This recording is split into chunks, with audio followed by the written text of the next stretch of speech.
তোমরা দেখতে পাচ্ছ screen? Yes, Yes, sir. sir. ওকে, আমি ফুল স্ক্রিন করি, একবার দেখো তাহলে বেটার হবে।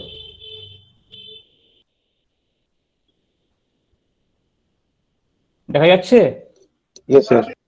ওকে, সো দ্য ল্যাবরেটরি ডেমনস্ট্রেশন আজকে আমরা যেটা করব for the laboratory class, which will be an experiment of current transformer testing by absolute method. Slide change করলাম, দেখতে পাওয়া যাচ্ছে? Yes, sir. Okay, so before going into what is the basic description of the experiment, because the experiment is a simple one, তোমাদের basic আন্ডারস্ট্যান্ডিংটা properly develop থাকলে এক্সপেরিমেন্টটা বোঝাটা খুব সহজ। What is a current transformer? We know that current transformer and potential transformer, they basically belong to the category of instrument transformers. এবার তোমরা বলতে পারবে, ধরো পাওয়ার ট্রান্সফরমার, যেগুলো তোমরা ট্রান্সফরমারের ক্লাসে পড়েছো, পাওয়ার ট্রান্সফরমার আর ইনস্ট্রুমেন্ট ট্রান্সফরমার, কার দাম বেশি হয়? Which one is more expensive?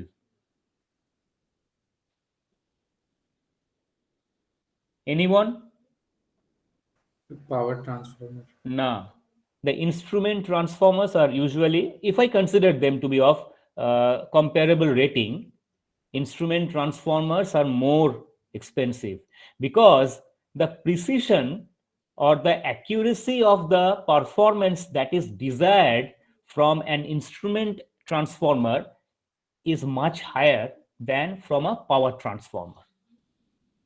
Usually পাওয়ার ট্রান্সফরমারের অ্যাপ্লিকেশন ডোমেইনটা অনেক বড়, ইনস্ট্রুমেন্ট ট্রান্সফরমার একটা স্পেশালাইজড ডোমেইনে ব্যবহার করা হয়, usually for the purpose of instrumentation or instrumenting or metering purpose. Metering পারপাসে ইনস্ট্রুমেন্ট ট্রান্সফরমার ইউজ করা হয়, কারেন্ট ট্রান্সফরমারই হোক বা পোটেনশিয়াল ট্রান্সফরমারই হোক। বেসিক উদ্দেশ্য কি? What is the basic objective of employing current transformer আর পোটেনশিয়াল ট্রান্সফরমার? কেন ব্যবহার করা হয়? এনিওয়ান? এগুলো সব ক্লাসে পড়েছো।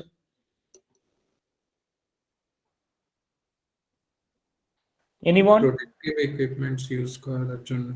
আরেকবার বলো, আমি শুনতে পেলাম না।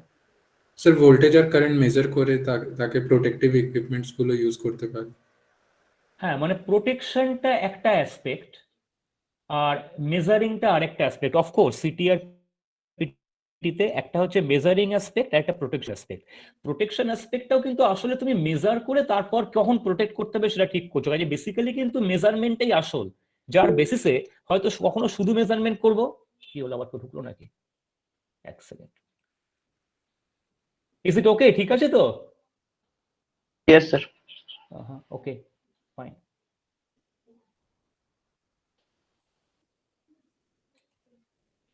ওকে, যেটা বলছিলাম, whether you are using current transformer or potential transformer, they can be used both for metering purpose or in conjunction with instruments, and also for the purpose of protecting. Say for example, they can be used in conjunction with relays, over current relay, under voltage relay, এই ধরনের রিলেগুলোর সঙ্গেও এই ধরনের transformer use করা যেতে পারে। কিন্তু আসল উদ্দেশ্যটা কি? তুমি একটা কারেন্ট বা ভোল্টেজ মেজার করবে, কখনো শুধু সেটা মেজার করাটাই উদ্দেশ্য, কখনো হচ্ছে সেই মেজারমেন্টের মাধ্যমে বুঝতে হবে যে কোনো অ্যাবনর্মাল কন্ডিশন অকার করেছে কিনা, অ্যাপিয়ার করেছে কিনা। If there is an abnormal condition, then the relay will play its part from the protection point of view. তাহলে এসেনশিয়ালি কি দাঁড়ালো? Measuring the current or voltage, that is very important. এবার current or voltage measure করার জন্য তো আমি voltmeter আর ammeter use করতে পারি, তাহলে আমি সিটি আর পিটি ইউজ করবো কেন? Anyone? Sir, high current measure এর জন্য normally beyond the range of any normal voltmeter and ammeter. Okay, fine. For extending, you want to say for extending the range of voltmeter or ammeter, Yes. সেই ধরনের পারপাসের জন্য। আচ্ছা, একটা কথা বলো, তোমরা সেকেন্ড ইয়ারের ক্লাসে পড়েছিলে that the ammeter readings can be extended or ammeter range can be extended by employing shunts, R voltmeter range can be extended by employing series multipliers. Do you remember? Yes, sir. অ্যামমিটারের সঙ্গে প্যারালালে resistance connect করে অথবা ভোল্টমিটারের সঙ্গে সিরিজে resistance connect করে আমরা range increase করতে পারি, enhance করতে পারি। তাহলে সেই প্রভিশনগুলো থাকা সত্ত্বেও নিশ্চয়ই কারেন্ট ট্রান্সফর্মার বা পোটেনশিয়াল ট্রান্সফর্মারকে মোর সুপিরিয়র সলিউশন ধরা হয়। কেন? কি প্রবলেম আছে ওই শান্ট বা মাল্টিপ্লায়ার ইউজ করার, যেটা সিটি বা পিটি ইউজ করলে থাকবে না? কেউ বলতে পারবে? First of all, the performance of those shunts and multipliers, they depend on the corresponding RLC values of those components being employed in the circuit. CT বা পিটিতে কিন্তু সেরকম কোনো dependence of the final performance on passive parameters আর not present. যে কারণে CT বা পিটিতে কিন্তু অনেক বেশি accurate precise multiplication of current অথবা or enhancement of current and enhancement of voltage করা সম্ভব। এটা একটা পার্ট। সেকেন্ড পার্ট, একটা সার্কিট আইসোলেশনের ব্যাপার থাকে, যেটা মাল্টিপ্লায়ার বা শান্ট অফার করতে পারে না। আইসোলেশনের কনসেপ্টটা কেন আসছে কেউ বলতে পারবে? কেন প্রয়োজন? স্যার একটা high voltage, noise reduction. Low voltage. Noise রিডাকশনটা একটা পার্ট নিশ্চয়ই, কিন্তু সেটা সেকেন্ডারি পার্ট। আরেকজন বোধহয় অন্য কিছু একটা বলছিল, একটা প্রাইমারি অবজেক্টিভ আছে। প্রাইমারি অবজেক্টিভ কি বলছিল? আরেকজন কিছু বলছিলে। স্যার স্যার একটা impedance matching. Low voltage circuit, তো দুটোকে ইম্পিডেন্স সেপারেট। ম্যাচিং কিন্তু করা হয় বেসিক্যালি তোমার হচ্ছে মানে কি পারফরমেন্সটাকে ম্যাক্সিমাম, তোমার ম্যাক্সিমাম এফিসিয়েন্সি অ্যাচিভ করার জন্য, তাই না? যত বেশি তুমি পাওয়ার ট্রান্সফার করতে পারো from input two output side. আরেকজন কিছুটা বলতে গিয়ে থেমে যাচ্ছে বারবার, সে ও একটু বলুক, কিছু একটা বলছিল আরেকটা স্যার পয়েন্ট। একটা হাই ভোল্টেজ সার্কিট আর একটা লো ভোল্টেজ সার্কিট, তো separation for safety purpose. Safety of hmm? Sir for the operating person who will be exactly, operating. Safety of the operating personal. মানে মনে করো তুমি যদি একটা হাই টেনশন পাওয়ার line, একটা high voltage পাওয়ার line, সেখানে যদি তুমি কোনো ভোল্টেজ মেজার করতে যাও বা কারেন্ট মেজার করতে চাও ডাইরেক্টলি, তার মানে কি করতে হবে? সেই লাইনগুলোকে তোমাকে ডাইরেক্টলি সুইচ বোর্ডে আনতে হবে, এবং সেই সুইচ বোর্ডে এনে অপারেটিং পার্সোনালকে ডাইরেক্টলি সেই ভোল্টেজ বা কারেন্ট মেজার করতে হবে। তার জন্য প্রথম কথা হচ্ছে there has to be proper insulation in the system so that the safety of the operating personnel can be guaranteed. এমন হতে পারে যে insulation requirement may not get satisfied, and even if those insulation requirements are satisfied, the safety of the operating personnel throughout the operating time cannot be guaranteed. তার থেকে better solution হচ্ছে যে আমি যদি অরিজিনাল যে পাওয়ার লাইনে বা পাওয়ার সার্কিটে যে ভোল্টেজ রয়েছে বা যে কারেন্ট ফ্লো করছে, তার থেকে আমি অ্যাকচুয়ালি যেখানে সেই ভোল্টেজ বা কারেন্টটাকে মেজার করব সেটাকে আইসোলেট করে ফেলতে পারি। কিভাবে আইসোলেট করতে পারবো? Like an isolation transformer. মানে আমি যদি সিটি হিসেবে ব্যবহার করি, তাহলে আমার সিটির একটা primary winding in series with the power circuit যেখানে কারেন্টটা ফ্লো করছে রাখলাম, আর তার সেকেন্ডারি সার্কিটে আমি রাখলাম একটা অ্যামমিটার, যে অ্যামমিটারটা অ্যাকচুয়ালি আমি যে কারেন্টটা মেজার করতে চাই সেই কারেন্টটা মেজার করবে। কিভাবে? ধরা যাক এই সিটিটার রেটিং হচ্ছে 1000/5 অ্যাম্পিয়ার। তার মানে কি, আমার যদি প্রাইমারি সাইডে, if in my primary side the current flow is 1000, still I can utilize an ammeter of a moderate size of a maximum rating or rated current of 5 ampere to measure the current on the secondary side. তাহলে using a 5 ampere current, 5 ampere ammeter rating, I can measure current which is of the order of 1000 ampere. And secondary সাইডে তাহলে switch বোর্ডে এখন কি connected হলো? Secondary সাইডের কানেকশনটা, সেখানে কত কারেন্ট ম্যাক্সিমাম ফ্লো করতে পারে? 5 ampere. What does that mean? The safety of the operating personal is guaranteed and there is no special requirement for insulation. Similarly ভোল্টেজের ক্ষেত্রে তুমি যে ভোল্টেজটা মেজার করবে across the 2 points in the power line, সেই ভোল্টেজটা maybe of the order of 66 KV. তুমি হয়তো সেটাকে স্টেপ ডাউন করে আনলে using isolation of PT, secondary সাইডের ভোল্টেজটা হলো 100 থেকে 120 ভোল্ট, 110 ভোল্ট। এবার তুমি 110 ভোল্টের একটা ভোল্টেজ মেজার করছো ইউজিং এ ভোল্টমিটার, ভোল্টমিটারটা রেটিং হয়তো 150 150 volt, not more than that. Safety of the personal, operating personal, insulation requirement, এই সবগুলোই অনেক বেশি এনহান্সড হবে। Also I can utilize one CT for connecting several instruments for making the measurement, one PT for connecting several voltmeters for making the measurement. Finally কিন্তু current বা ভোল্টেজটা city বা PT measure করে না, এটা মনে রাখবে। ফাইনালি কিন্তু কারেন্ট বা ভোল্টেজ ওই ভোল্টমিটার বা অ্যামমিটার দিয়ে মেজার করব। সিটি বা পিটি তোমাকে কি হেল্প করলো? যে একটা very high current, very high ভোল্টেজকে খুব প্রিসাইজলি আমি সেকেন্ডারি সার্কিটে স্টেপ ডাউন করে নিতে পারলাম এবং তাকে একটা moderate size, moderate cost, normal moderate insulation requirement সহ একটা ভোল্টমিটার বা অ্যামমিটার দিয়ে মেজার করতে পারি। These are the basic advantages of employing CT and PT in conjunction with ammeters and voltmeters for any instrumenting purpose, any metering purpose, for measuring current or voltage in high voltage circuits or power circuits, normal power circuits. এবার এই যে current transformer বা potential, আমি এরপর একটা general discussion বললাম, এবার আমি সিটিতেই কনসেন্ট্রেট করছি।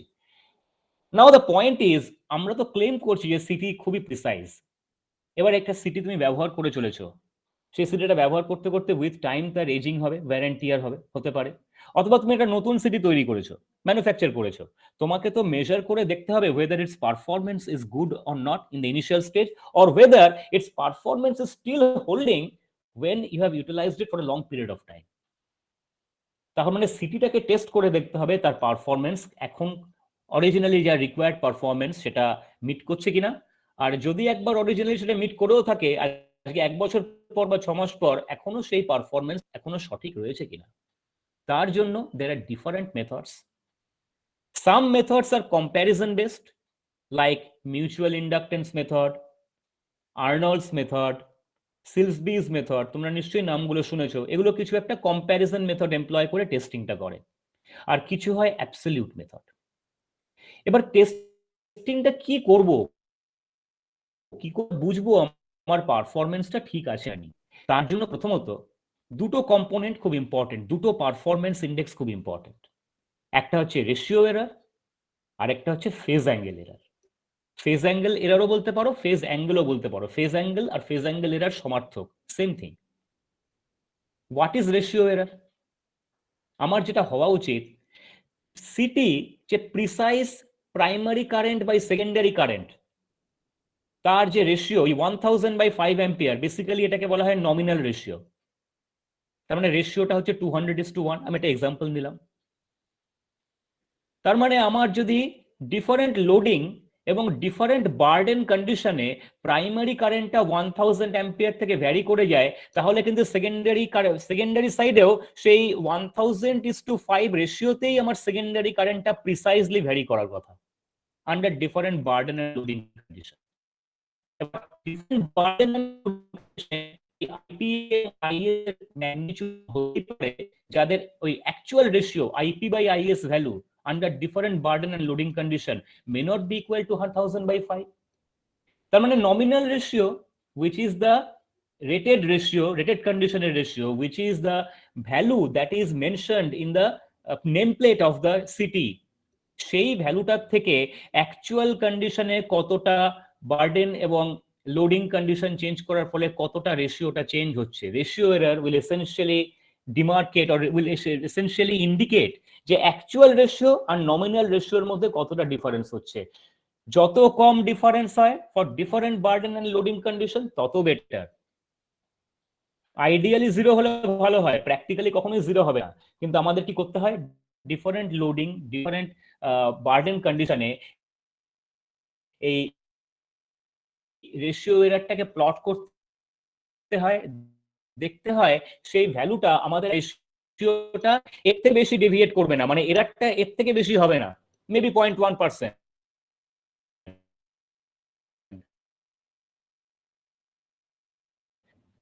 বলতে পারি যে ম্যাগনিটিউডিক্যালি ওই আইপি বাই আইএস রেশিওটা অলমোস্ট যে নমিনাল রেশিও তার কাছাকাছি রয়েছে, পারফরমেন্স ইজ স্যাটিসফ্যাক্টরি। এটা হচ্ছে অ্যামপ্লিটিউডের রেসপেক্টে। আরেকটা হচ্ছে ফেজ অ্যাঙ্গেলের রেসপেক্টে।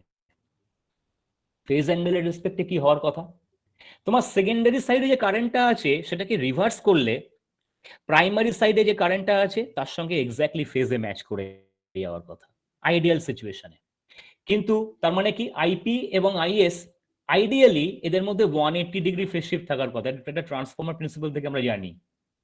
কিন্তু প্র্যাকটিক্যাল সিচুয়েশনে যদি পারফরমেন্স ডিগ্রেড করে, তাহলে এই ফেজ অ্যাঙ্গেলে একটা ভ্যারিয়েশন আসতে পারে।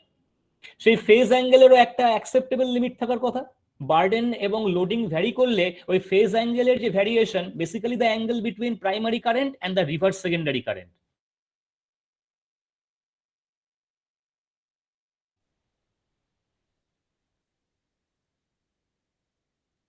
কিছু পারফরমেন্স ঠিক নয়। তার মানে এসেনশিয়ালি ওই ratio over a range of burden and impedance values or variation.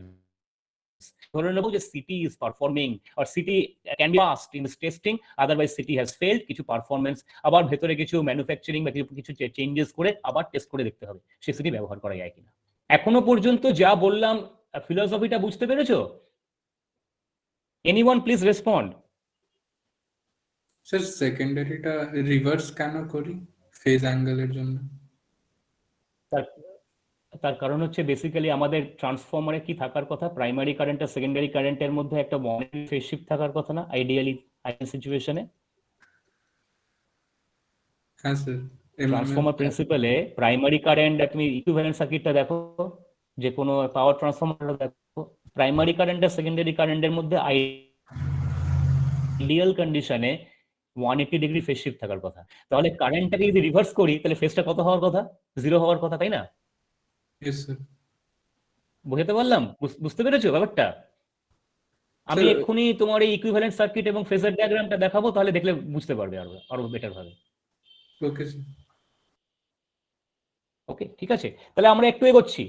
এবার হচ্ছে এই অ্যাকচুয়াল যে এক্সপেরিমেন্টাল সেটআপ, তোমরা ল্যাবে এক্সপেরিমেন্টটা করলে এইখানে করতে দেখো, এখানে কিছু অ্যামমিটার ভোল্টমিটার রয়েছে। আমাদের মেজারমেন্ট ল্যাবরেটরিতে নিশ্চয়ই তোমরা এরকম একটা সেটআপ দেখেছো বিভিন্ন ইয়েতে, কিছু হয়তো করেওছো থার্ড ইয়ারেও তোমরা হয়তো কিছু মিস করে গেছো, সেকেন্ড ইয়ারে হয়তো করেছো। কিছু থাকে সিলেক্টর সুইচ করার জন্য একটা বার থাকবে, নিশ্চয়ই দেখতে পাচ্ছ হ্যান্ডের ইয়েটা। এটা হচ্ছে যেটাকে আমরা টেস্ট করছি। এই টেস্ট করার জন্য প্রথমে থেকে একটা সাপ্লাই ভোল্টেজ আসবে, সাপ্লাই ভোল্টেজ আসার পর তারপর সেখানে কোনো নয়েজ বা কোনো ইন্টারফারেন্স থাকলে বা কোনো কিক থাকলে সেটাকে তার থেকে সিটিকে প্রোটেক্ট করার জন্য আইসোলেশন ড্রামার আছে, তারপর সাপ্লাইটা নিয়ে আসা হয় টেস্ট সিটিতে। আবার এই টেস্ট সিটিটাকে টেস্ট করার জন্য এই অ্যাবসলিউট মেথড বুঝতেই পারছো, কোনো কম্পারিজন এমপ্লয় করা হয় না। তার জন্য এই দুটো আরপি এন্ড আরএস দেখা যাচ্ছে, এগুলো হচ্ছে লো ভ্যালুড রেজিস্ট্যান্স। দেখতেই পাচ্ছ যে লো ভ্যালুড রেজিস্ট্যান্স কি করে বুঝবে? 4 টার্মিনাল রেজিস্ট্যান্স, দুটো কারেন্ট টার্মিনাল, দুটো প্রেসার টার্মিনাল। আর এটা হচ্ছে একটা normal burden impedance medium resistance. এবার এটা যদি অ্যাকচুয়াল সেটআপটা হয়, এবং R1 আর C এগুলো হচ্ছে কিছু ডিকেড রেজিস্ট্যান্স ক্যাপাসিট্যান্স, এগুলো কাজে লাগবে। আমি এরপরে তোমাদেরকে ওই স্কিম্যাটিক ডায়াগ্রামটা দেখাই। This is the schematic diagram.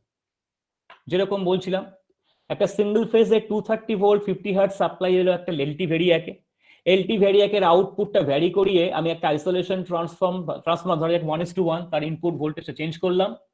সেকেন্ডারিটা connected রয়েছে টেস্ট সিটির প্রাইমারিতে, তার মানে টেস্ট সিটির প্রাইমারি ভোল্টেজটাকে আমি চেঞ্জ করতে পারবো এই আইসোলেশন ট্রান্সফরমারের সেকেন্ডারি ভোল্টেজটাকে চেঞ্জ করে। তার মানে কি, এই যে ট্যাপিংটা আছে এলটি ভ্যারিয়াকে, এই ট্যাপিংটাকে চেঞ্জ করলেই আদতে টেস্ট সিটির ইনপুট ভোল্টেজটা চেঞ্জ করে যাবে।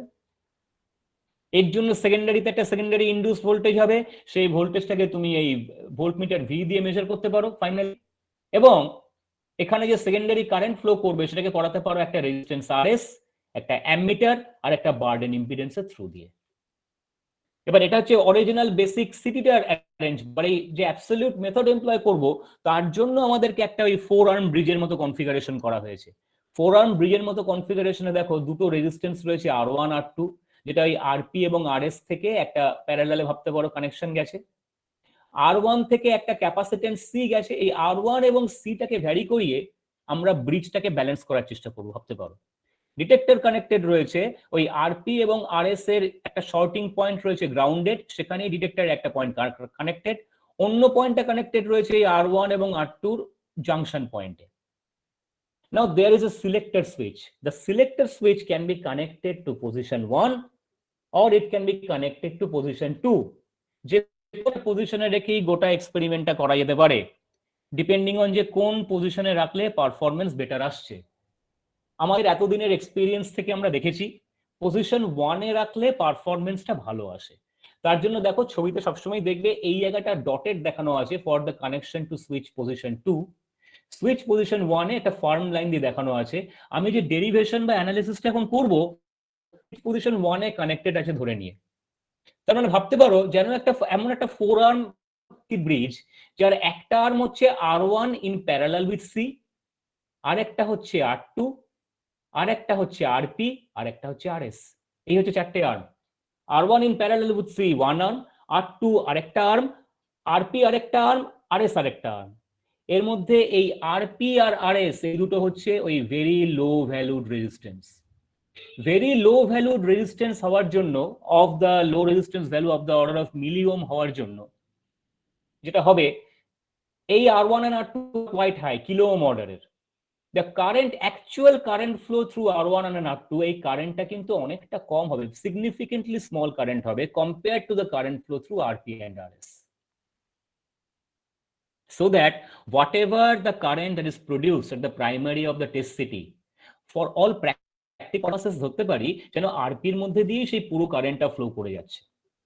সিমিলারলি সেকেন্ডারি সাইডে যে টেস্ট সিটি ইনডিউসড ভোল্টেজের জন্য যে সেকেন্ডারি কারেন্ট IS তৈরি করবে, for all practical purposes we can assume that the entire current IS is flowing through RS, because the current that will flow through the combination of R1 and C and the current that will flow through the combination of R2, they will be quite small in magnitude, because R1, R2 are of the kilo ohm order and RP and RS, they are of essentially milliohm order.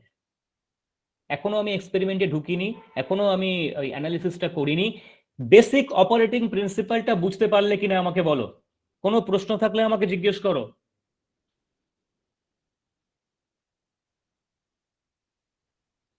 সবাই বুঝেছো? কেউ একজন respond করো। Yes, sir. বোঝা গেছে তো? ওকে, এবার আমি পরের স্লাইডে যাচ্ছি। So this are the physical components. আমরা যদিও এগুলো জানি, তবুও তোমরা এর আগে যখন আমার কোনো ল্যাব ডেমনস্ট্রেশন ক্লাস দেখেছো, নিশ্চয়ই দেখেছো আমি চেষ্টা করি সবসময় এই ফিজিক্যাল গুলোর একটা কিছু ছবি তুলে তোমাদের দেখাতে, এটা তোমরা কোরিলেট করতে পারো যে ল্যাবে কি ধরনের ইনস্ট্রুমেন্ট তোমরা ব্যবহার করতে। Variac, it's known to you. Variac থেকে আমরা দেখেছি যে বেসিক সার্কিট ডায়াগ্রামে it will come to the input of the isolation transformer.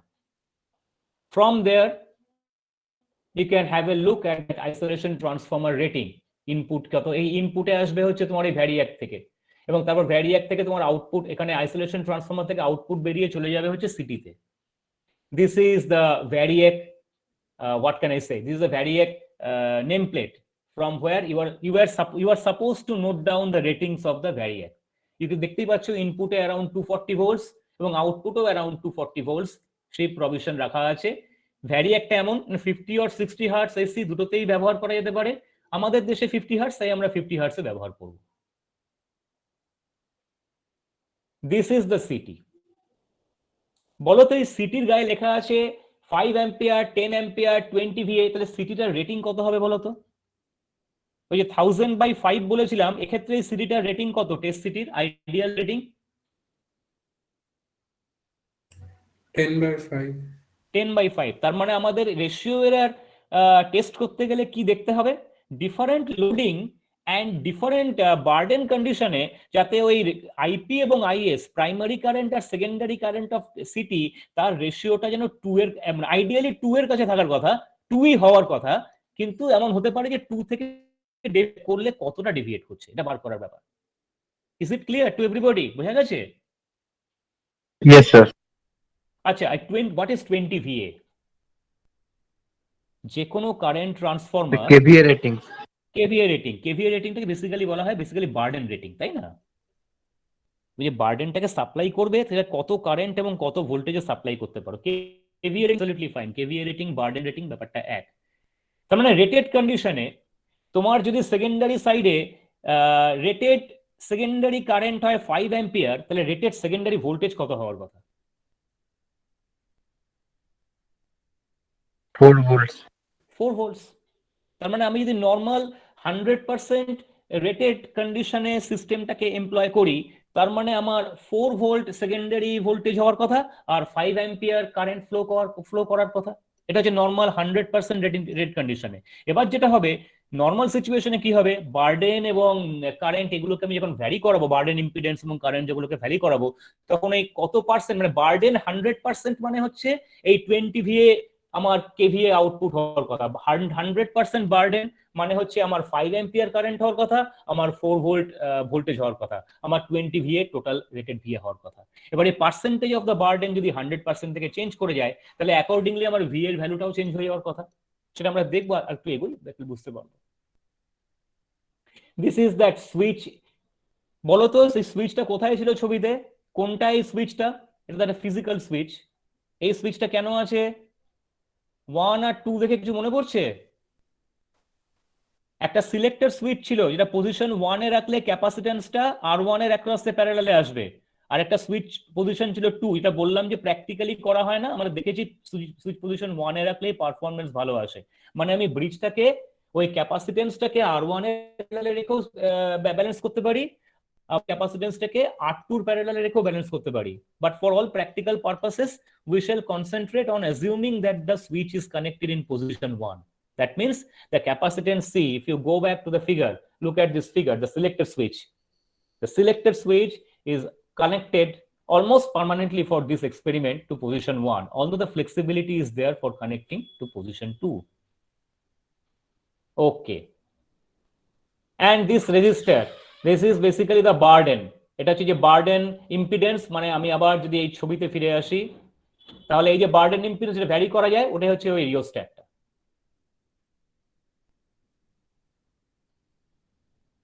এইগুলো হচ্ছে দুটো অ্যামমিটার ভোল্টমিটার। দেখো অ্যামমিটারের maximum current 6 ampere under 100% burden rated condition.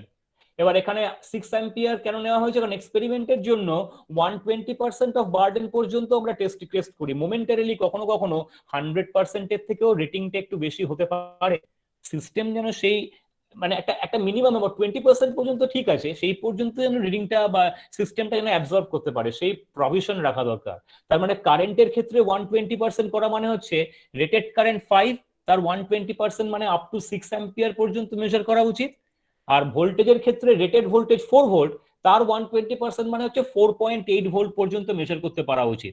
Keeping that in mind, এই অ্যামমিটারের রেটিং চুজ করা হয়েছে 6 অ্যাম্পিয়ার, আর ভোল্টমিটারের রেটিং চুজ করা হয়েছে 5 ভোল্ট। বুঝতে পারা গেল তো এই রেটিং গুলো কেন এভাবে চুজ করা হয়েছে? আমরা যখন রিডিং গুলো নেব, আরো রিডিং গুলো দেখাবো, আরো ক্লিয়ারলি বুঝতে পারা যাবে। These are the two RP and RS, as I mentioned, যে এগুলো বেসিক্যালি মিলি ওহম অর্ডারের resistance. So they each one of them will have এই যে দুটো মোটা মোটা terminal, থিকার terminal, these are the current terminals, আর যেগুলো thinner terminals, these are corresponding to the pressure terminals. You know that there will be two current terminals, two potential terminals. Current terminals are thicker ones and the pressure terminals are the thinner ones. So accordingly, 4-terminal construction, special type of construction for constructing low valued resistance being employed here. বলো এই পর্যন্ত আর কোনো প্রশ্ন আছে? Any question?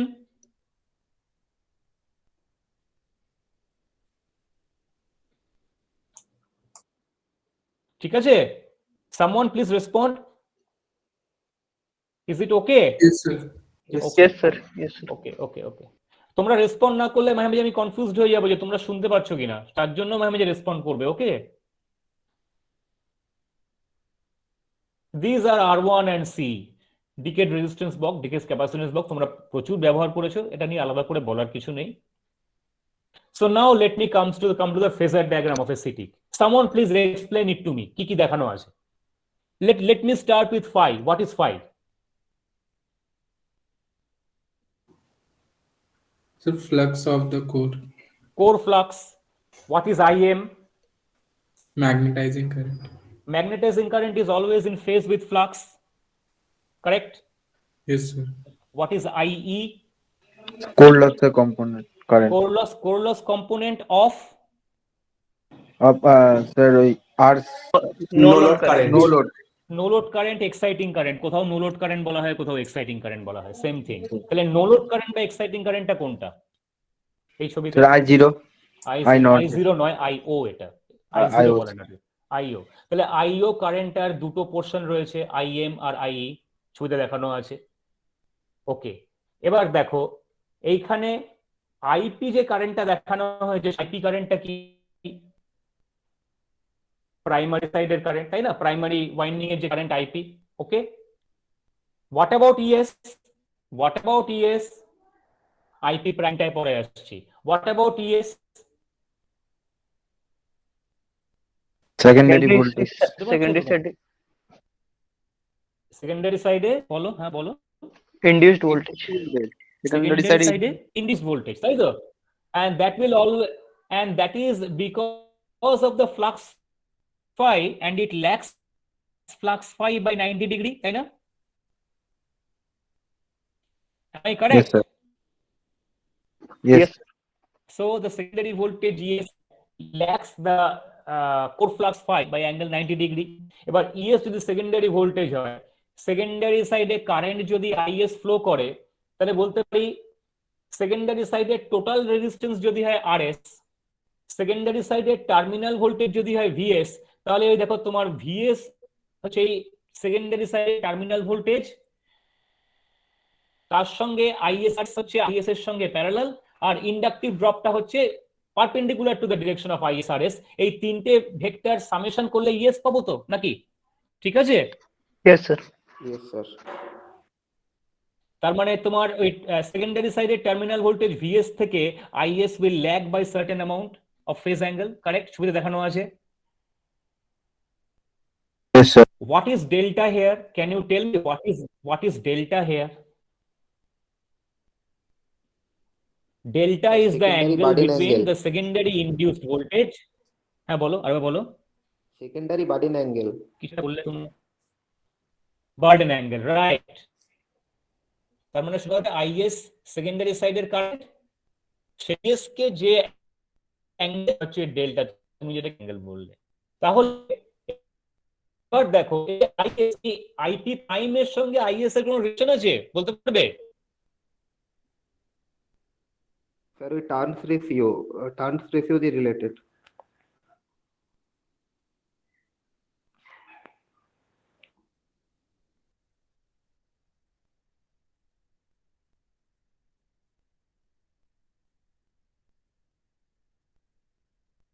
IP prime is the second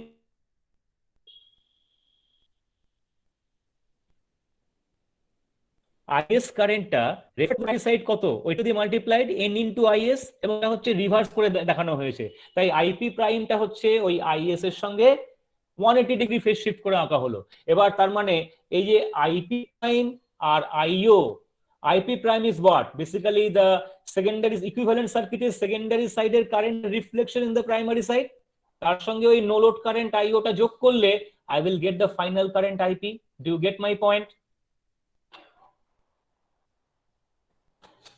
Yes, sir. তার মানে এখন is it ওকে? তার মানে আচ্ছা, এবার বুঝতে পারছো যে এই ডেল্টাটাই হচ্ছে ফেজ অ্যাঙ্গেল। ডেল্টা কেন ফেজ অ্যাঙ্গেল বলো তো?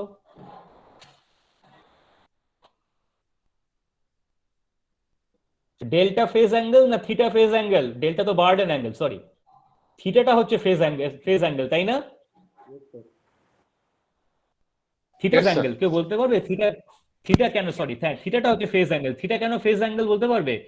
ধরো তোমার যদি আইডিয়াল সিচুয়েশন হতো, তাহলে কি কোনো লস কম্পোনেন্ট অফ কারেন্ট থাকতো?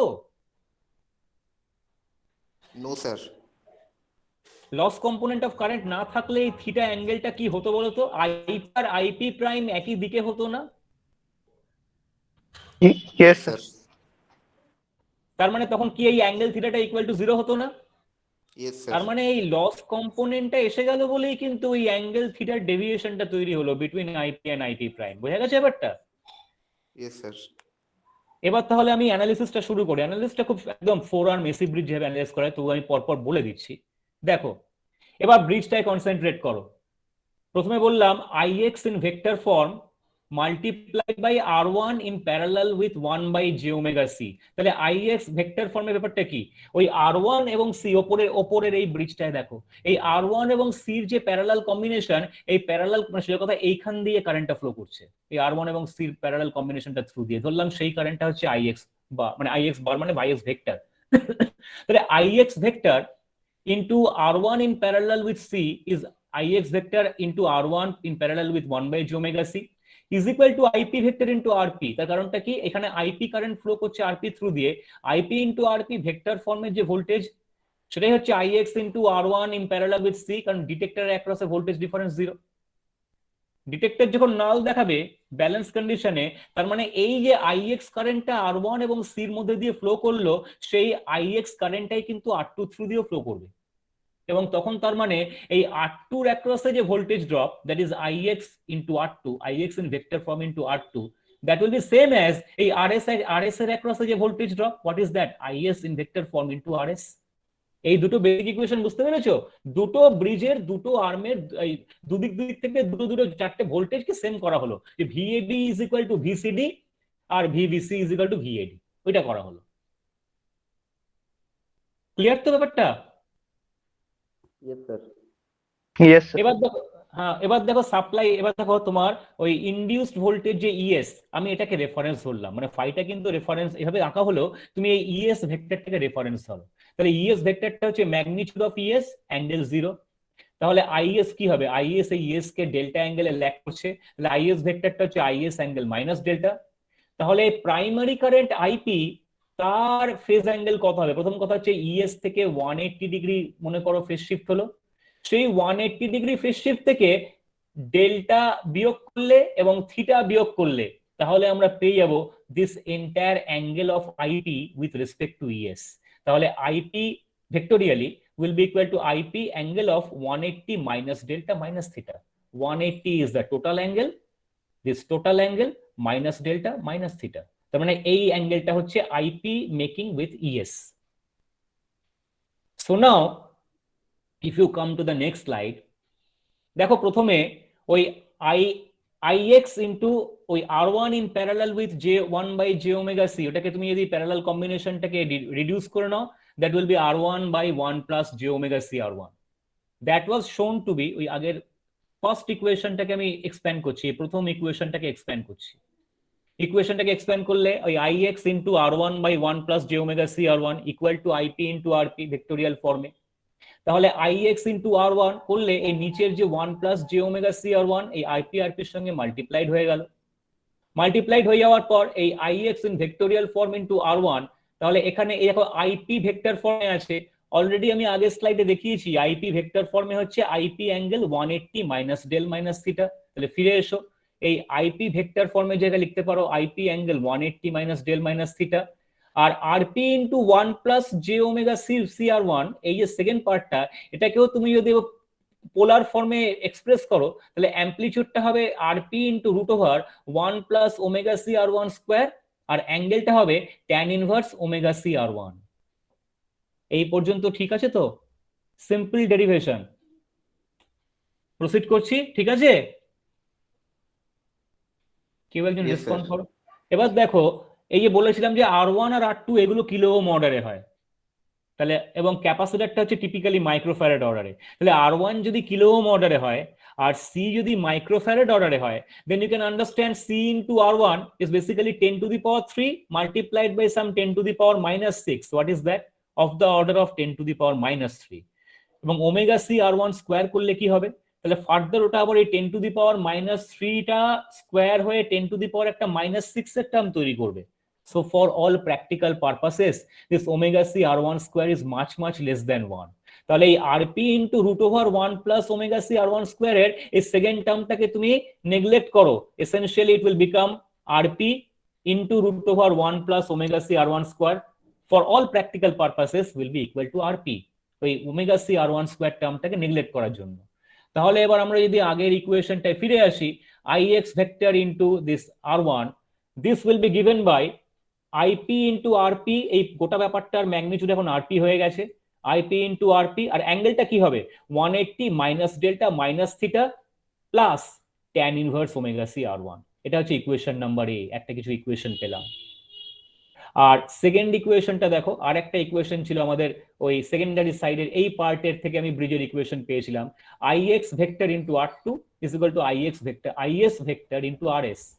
তুমি যদি এবার এখানে IS এর মনে রাখো যে অ্যাঙ্গেলটা হচ্ছে অ্যাঙ্গেল মাইনাস ডেল্টা, তাহলে IX vector into R2 will B IS into RS, অ্যাঙ্গেলটা হচ্ছে মাইনাস ডেল্টা। সিম্পলি আমি IS ভেক্টরের জায়গায় IS angle minus delta replace করেছি। বোঝা গেল? ঠিক আছে? Yes, sir. স্যার আরেকবার এবার বলবেন কোনটা বলো? এই আইএক্স টা?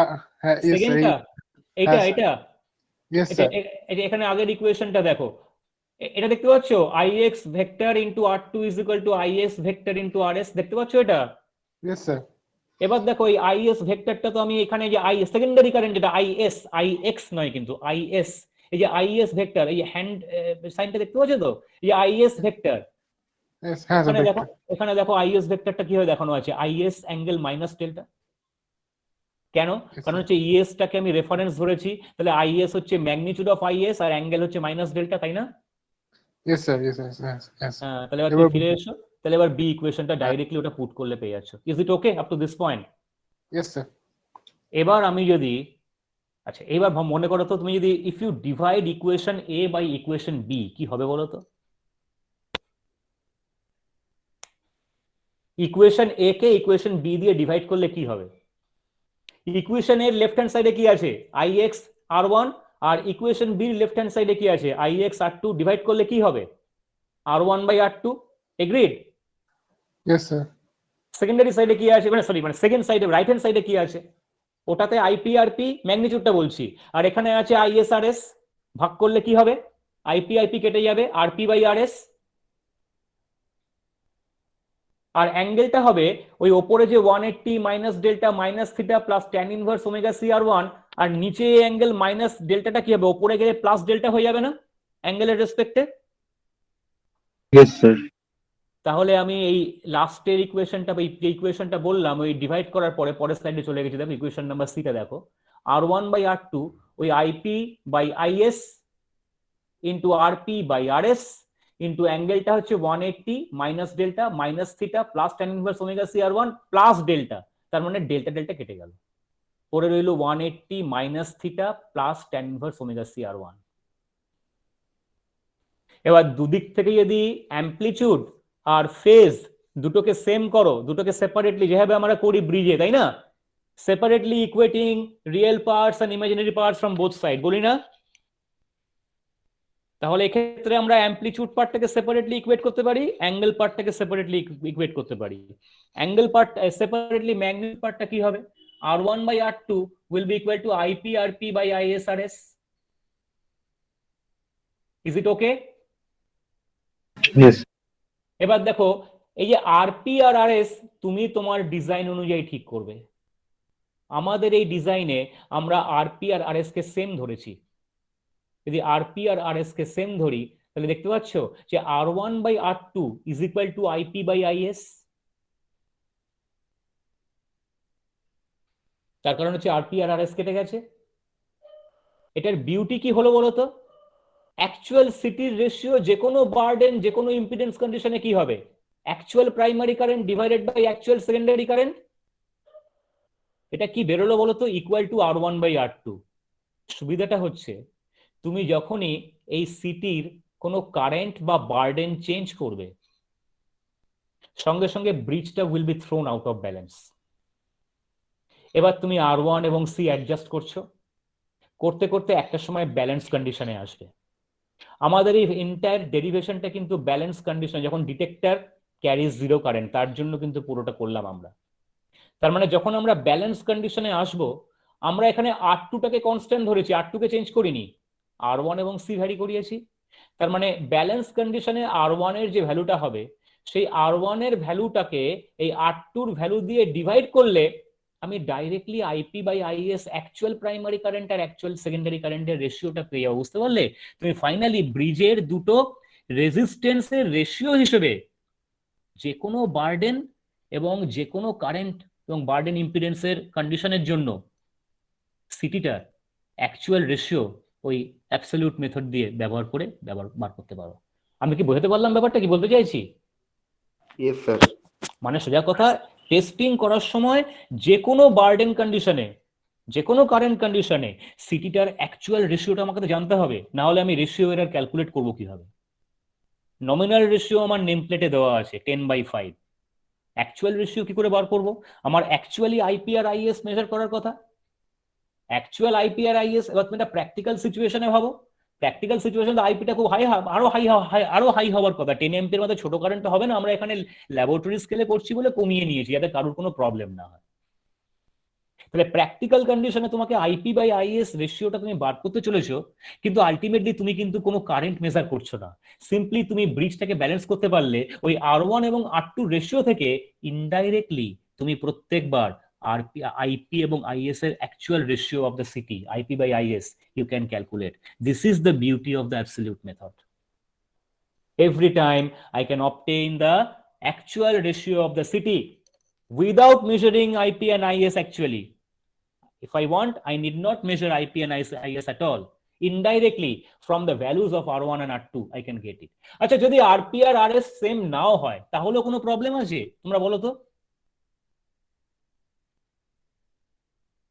যদি আরপি আর আরএস আমরা এখানে সেম ধরেছি, না হলে কি হতো?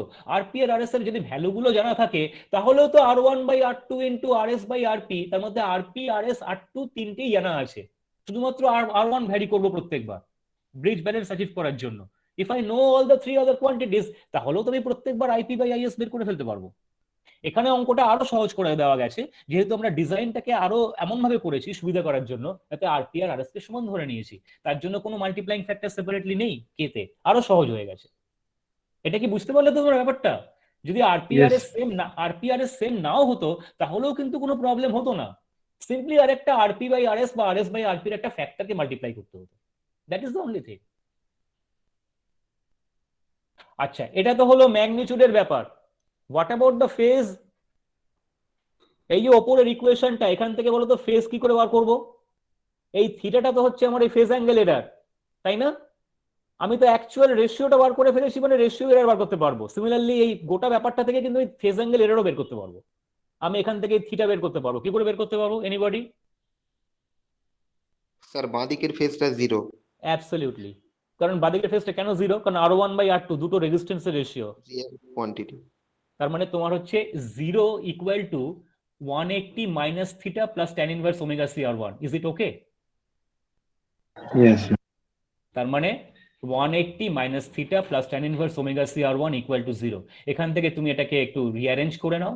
tan inverse omega C R1 টা হচ্ছে থিটা মাইনাস 180, তার মানে ওমেগা সি R1 হচ্ছে tan of theta minus 180। From trigonometry tan of theta minus 180 is tan theta.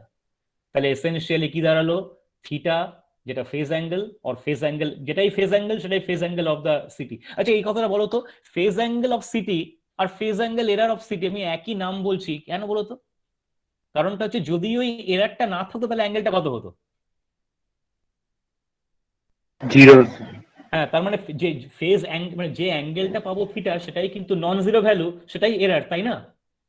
Yes. বুঝতে পারলে তো একটা? মানে মনে করো ফেজ অ্যাঙ্গেলটা বেরিয়েছে 1.2 ডিগ্রি, 1.2 ডিগ্রি কিন্তু এরার, তোমার অ্যাকচুয়ালি 0 থাকার কথা ছিল। তাই দেখবে সিটির ক্ষেত্রে ফেজ অ্যাঙ্গেল আর ফেজ অ্যাঙ্গেল এরার এই দুটোর নামই কিন্তু সমার্থক, দে আর সেম। কোথাও ফেজ অ্যাঙ্গেল বলা হয়, কোথাও ফেজ অ্যাঙ্গেল এরার বলা হয়, তার কারণ they are same. That is why this theta, if you calculate by tan inverse omega C R1, you can calculate the phase angle error. এবার দেখো রাইট হ্যান্ড সাইডে কি আছে? Omega C R1। তুমি তো এইমাত্র যে ব্রিজটা ব্যালেন্স করলে, সেই ব্রিজ ব্যালেন্স করার পর সি এবং R1 এর ব্যালেন্স কন্ডিশনের দুটো ভ্যালু পেয়েছো। Simply put those two values for calculating the phase angle. তাহলে অ্যাবসলিউট মেথডটা কি দেখলে?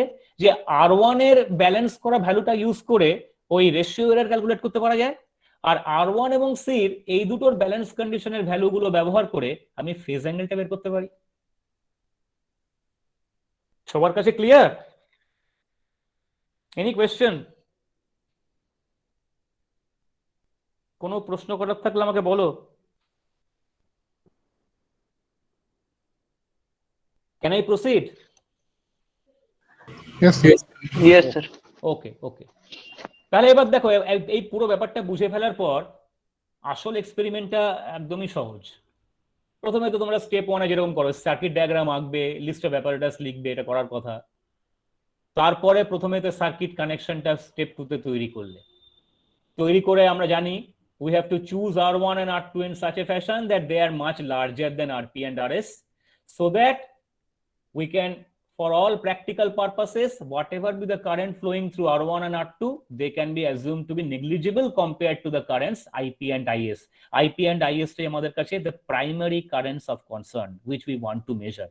যদি এখানে এগুলো comparable হতো R1, RP and R2, RS, বুঝতেই পারছো IP থেকে যে কারেন্টটা তৈরি হচ্ছে একটা ফ্র্যাকশন তো এখানকার থ্রু দিয়ে পাস করে যেতে পারতো। সিমিলারলি IS এর এখান থেকে একটা কারেন্ট ফ্র্যাকশন পাস করে যেতে পারতো, সেগুলো কিন্তু এখানে আর হবে না। সেইগুলোকে অ্যাচিভ করার জন্য যাতে অ্যাকচুয়াল IPIS এর ট্রু রেশিওটা বার করতে পারি using R1, C, R2 etcetera, তাই এই কন্ডিশনটা মেনটেন করা ভীষণ প্রয়োজন। That R1 and R2 should be much larger then RP and RS। প্রথমে কি করবে? প্রথমে ওই কারেন্ট এবং বার্ডেন দুটোকেই 100%-এ সেট করবে, মানে অ্যামমিটারে 5 অ্যাম্পিয়ার আর ভোল্ট মিটারে 4 ভোল্ট রেটেড ভোল্টেজ এবং রেটেড কারেন্ট, এই দুটো যখন শো করলো, এই অবস্থায় তুমি ওই R1 এবং C কে ভ্যারি করিয়ে ব্রিজটাকে ব্যালেন্স করলে। পজিশন 1, পজিশন 2 দুটো জায়গাতেই রাখতে পারো থিওরিটিক্যালি, কিন্তু আমি বারবার বলছি আমাদের এখানে পজিশন 1 এ রাখলেই বেটার ব্যালেন্স পাওয়া যায়। and under that null condition you will record all the quantities R1, R2, C, voltmeter, ammeter, সমস্ত কিছু। that is the rated condition of testing। এবার এই রেটেড কন্ডিশন অফ টেস্টিং করার জন্য তুমি যে প্রথমে যখন এই কারেন্ট এবং ভোল্টেজটাকে দুটোকে রেটেড কন্ডিশনে আনছো, কিভাবে করবে? একটা হচ্ছে এই ভ্যারিয়েকের এই ইনপুট পয়েন্টটাকে তুমি অ্যাডজাস্ট করলে ম্যাগনিটিউডটা চেঞ্জ করতে পারবে এখানে একটা, আর একটা হচ্ছে বার্ডেন ইম্পিডেন্সটাকে চেঞ্জ করলে তুমি বার্ডেনের পার্সেন্টেজ চেঞ্জ করতে পারো। এই দুটো হচ্ছে ভ্যারি করার পয়েন্ট, যে দুটো ভ্যারি করে ইনিশিয়ালি তুমি ওই condition of the current and condition of the burden এই দুটোকে তুমি অ্যাডজাস্ট করতে পারবে in this voltmeter and ammeter. এবং তারপরে সেই অবস্থায় তো bridge will always be thrown out of balance.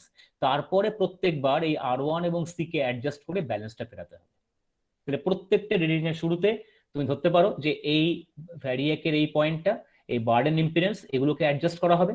Adjust করে ভোল্টমিটার এবং অ্যামমিটার গুলোকে একটা পার্টিকুলার রিডিং আনতে হবে, which will correspond to a current and burden percentage or percent of reading, মানে রেটেড রিডিং।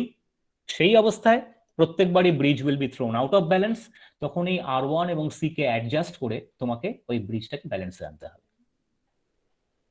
সো কিভাবে কম্পিউট করবে দেখো, রেটেড সেকেন্ডারি কারেন্ট IS আমি অলরেডি সব বলে দিয়েছি, তবু আরেকবার পুরোটা বোঝানোর জন্য।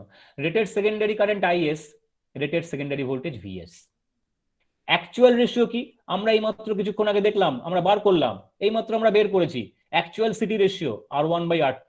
তার মানে এক্সপেরিমেন্টালি যখন আমি নাল পাবো সেই কন্ডিশনে R1 এর যে value divided by R2 will be a constant value. পুরো এক্সপেরিমেন্টে R2 কে কনস্ট্যান্ট রাখা হয়েছে 2 কিলো ওহম। R1 টাকে অ্যাডজাস্ট করেছি, C কে অ্যাডজাস্ট করেছি, সেখান থেকে আমি অ্যাকচুয়াল রেশিও R1/R2 পাবো। নমিনাল রেশিও হচ্ছে 10 অ্যাম্পিয়ার/5 অ্যাম্পিয়ার মানে 2।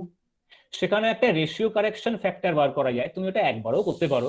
রেশিও কারেকশন ফ্যাক্টরটা কি? Actual ratio by nominal ratio. তাহলে রেশিও এররটা কি পার্সেন্টেজে? 1 minus actual ratio by nominal ratio into 100। সোজা কথা কি? Nominal ratio minus actual ratio by nominal ratio into 100, এটা হচ্ছে রেশিও এরর। সিম্পলি এটাকে অ্যাডজাস্ট করে দেখো, দেখতে পাবে, যেটা আমরা এতদিন জানি, একদম সেই ব্যাপারটা। তোমার রেটেড বার্ডেন কত? 20 VA, আমি অলরেডি বলেছি এখানে। আমি এটাও বলেছি RP আর RS কে আমরা স্মল ম্যাগনিটিউডের ভ্যালু চুজ করব এবং সেম চুজ করব। আমাদের এই এক্সপেরিমেন্টে 30 মিলিয়ন চুজ করা হয়েছে বা রাখা আছে ওখানে। এবারে ফেজ অ্যাঙ্গেলটা তুমি tan inverse omega C R1 করে তুমি বার করলে, আমরা অলরেডি এইমাত্র ডিরাইভ করে দেখিয়েছি। Assuming the switch is connected to position 1, তুমি যদি সুইচটাকে পজিশন 2 তে রেখে আবার ব্রিজটাকে ব্যালেন্স করো এবং ব্যালেন্স ইকুয়েশন গুলোকে অ্যানালাইজ করো, দেখবে ফেজ অ্যাঙ্গেল এরর বেরোবে tan inverse omega C R2। কিন্তু আমরা এটাকে only for theoretical interest, practically এক্সপেরিমেন্টটা করার সময় একমাত্র পজিশন 1 এর জন্য যে ইকুয়েশনটা আছে আমরা এটা নিয়েই প্রসিড করব। তাহলে যদি আমি এবার ফাইনাল টেবিলটায় আসি, দেখো কি করা হচ্ছে। মোট 9টা রিডিং নেওয়া হবে। স্টেপ 1 বা রান 1 এ হচ্ছে IS সেকেন্ডারি কারেন্ট এবং সেকেন্ডারি ভোল্টেজ VS, এই দুটোকেই রেটেড কন্ডিশনে রাখা হলো। তার মানে কি? আমি পার্সেন্টেজ অফ IS হচ্ছে 100, তার জন্য কারেন্টটাকে আমি 5 অ্যাম্পিয়ারে সেট করলাম, সেকেন্ডারি ভোল্টেজটাকে আমি সেট করলাম 4 ভোল্টে, সেই রিডিং গুলো নোট করলাম। সেই অবস্থায় R1 এবং C কে অ্যাডজাস্ট করে আমি ব্রিজ ব্যালেন্স অ্যাচিভ করলাম। তুমি যদি ল্যাবরেটরিতে, একটা এক্সপেরিমেন্ট আমাদের ল্যাবরেটরিতে করে রাখা আছে, আমরা করেছি, করে আমাদের যারা টেকনিক্যাল স্টাফ আছেন ওনারা এই ভ্যালুগুলো পেয়েছেন।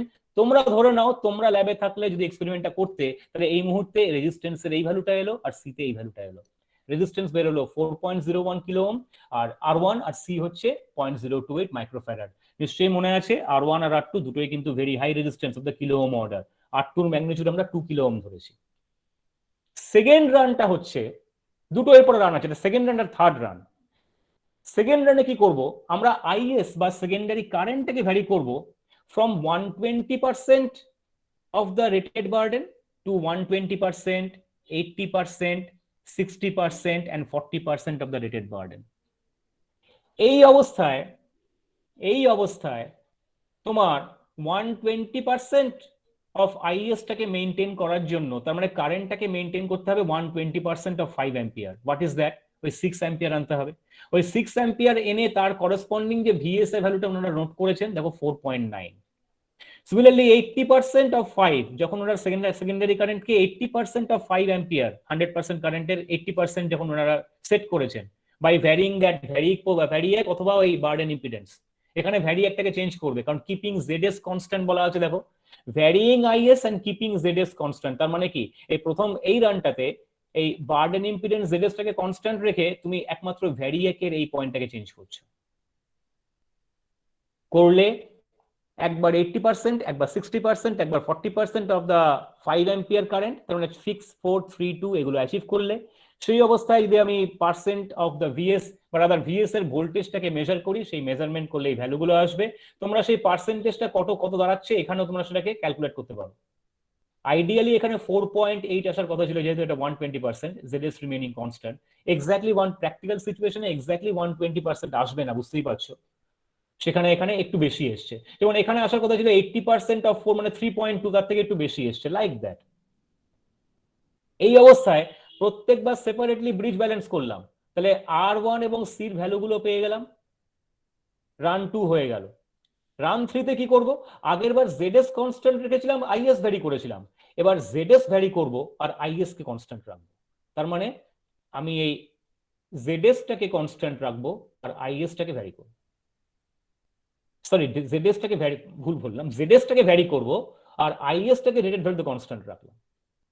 সেটা যদি রাখা হয় তাহলে এক্ষেত্রে দেখা গেছে যে এই কারেন্টটা একদম 5 অ্যাম্পিয়ারই কনস্ট্যান্ট রেখে জেডএস টাকে ভ্যারি করালে, তাহলে ওই তুমি পার্সেন্টেজ অফ ভিএস যদি 120, 80, 60, 40 আগের মতোই মেনটেন করো পার্সেন্টেজ গুলো, তাহলে 120% অফ 4 তুমি 4.8 এ রাখলে, 80% অফ 4 তুমি 3.2 তে রাখলে, মানে যে ভোল্টেজ গুলো যখন ওই জেডএস টাকে ভ্যারি করাচ্ছ, করিয়ে তোমার ভিএস টা একটা সময় 3.2 এলো, দেখবে সেই অবস্থায় কারেন্টটাকে 5 অ্যাম্পিয়ার স্টিল মেনটেন করা যাচ্ছে।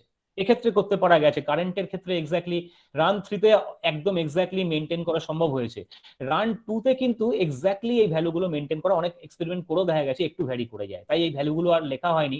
তোমরা এই পার্সেন্টেজ ভ্যালুগুলো বার করে এটা লিখতেও পারো, নাও লিখতে পারো, যেহেতু একটু ভ্যারি করে গেছে এটা না লিখলেও চলবে। তোমাদের যেটা করতে হবে, এই গোটা এক্সপেরিমেন্টটা করার জন্য প্রত্যেকটা রানে depending on whatever be the IS and ZS, প্রত্যেকবারই আমাকে R1 এবং সি কে অ্যাডজাস্ট করে নাল পেতে হয়েছে। প্রত্যেকবার R1 এবং সি পাওয়া গেছে, তার মানে আগের যে ইকুয়েশন গুলো আমরা বললাম সেখান থেকে তোমাকে একবার অ্যাকচুয়াল রেশিও বার করতে হবে। অ্যাকচুয়াল রেশিও কি করে বের করবে? Actual ratio is R1/R2, R2 is 2 kilo ohm, তাহলে R1 জানা আছে, R1/R2 করলে অ্যাকচুয়াল রেশিও পাবো।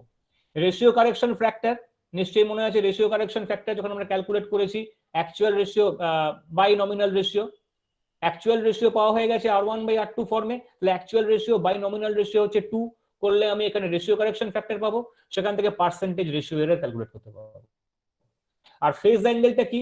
Phase angle is tan inverse omega C R1, omega 50 hertz এ 2π * 50 ইনটু এই যে সি আর R1 প্রত্যেকটা রানে পেয়েছো, এখান থেকে tan inverse omega C R1 calculate করলে দেখবে এই দেখো ফেজ অ্যাঙ্গেল লেখা আছে ডিগ্রিতে, কিন্তু এমন হতেই পারে যেটা ভীষণ ছোট, লেস দ্যান 1 ডিগ্রি বেরোনোর কথা। আমি একটা টিপস দিয়ে দিলাম যে তোমার কিন্তু ফেজ অ্যাঙ্গেল ভ্যালুটা কিন্তু অনেক ছোট হওয়ার কথা, ভীষণই ছোট হওয়ার কথা। ডিগ্রিতে যদি খুব ছোট হয়ে থাকে বা ডিগ্রিতে বেরোবে আর কি, তুমি ডিগ্রিতেই ক্যালকুলেট করো, মানে রেডিয়ানে ক্যালকুলেট করবে না, রেডিয়ানটাকে ডিগ্রিতে কনভার্ট করে নেবে।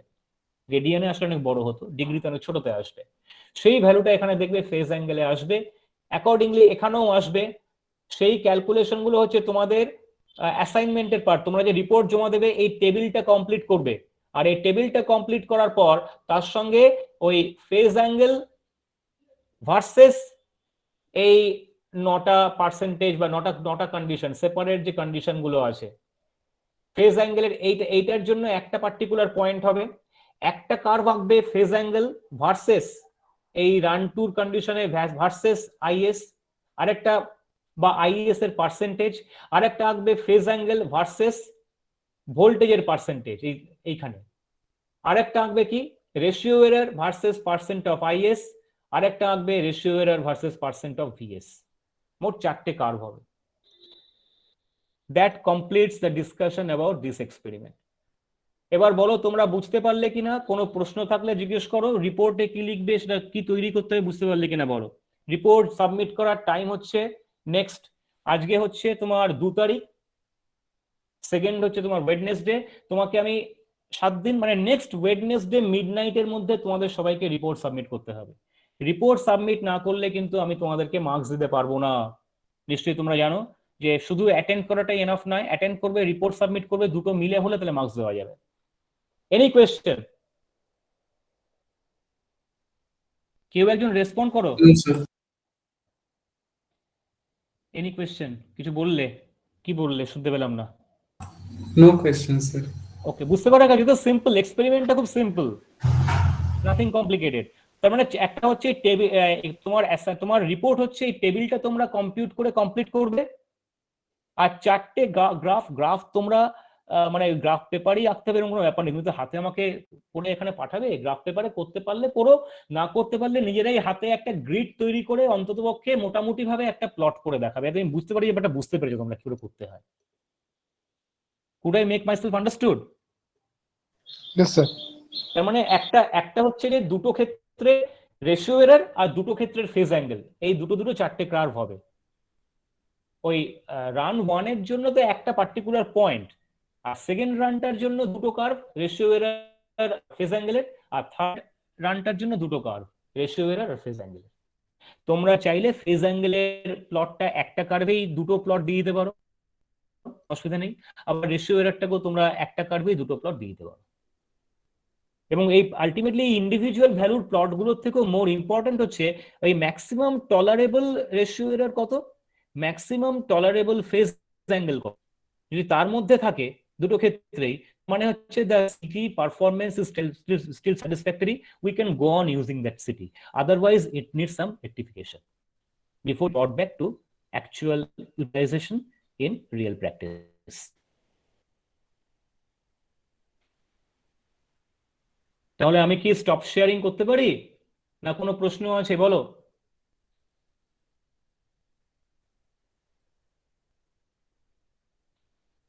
স্টপ শেয়ারিং করব, স্টপ প্রেজেন্টিং? হ্যাঁ স্যার। আচ্ছা, আর কেউ প্রশ্ন করেছিল নাকি একজন কেউ? আচ্ছা, সৌদীপ জিজ্ঞেস করেছিল too high current or voltage, বলো কি কিছু বলো। ওকে, Soudip Soudip No, sir. No, sir. বুঝতে পেরেছি। ঠিক আছে, ওকে। আর হামজা ইন্টারাকশন হয়েছে কি খুব বেশি বুঝতে পারবো না, পারবে কি কিরকম একটা হয়েছে মোটামুটি বুঝতে পারা গেছে? Is it okay?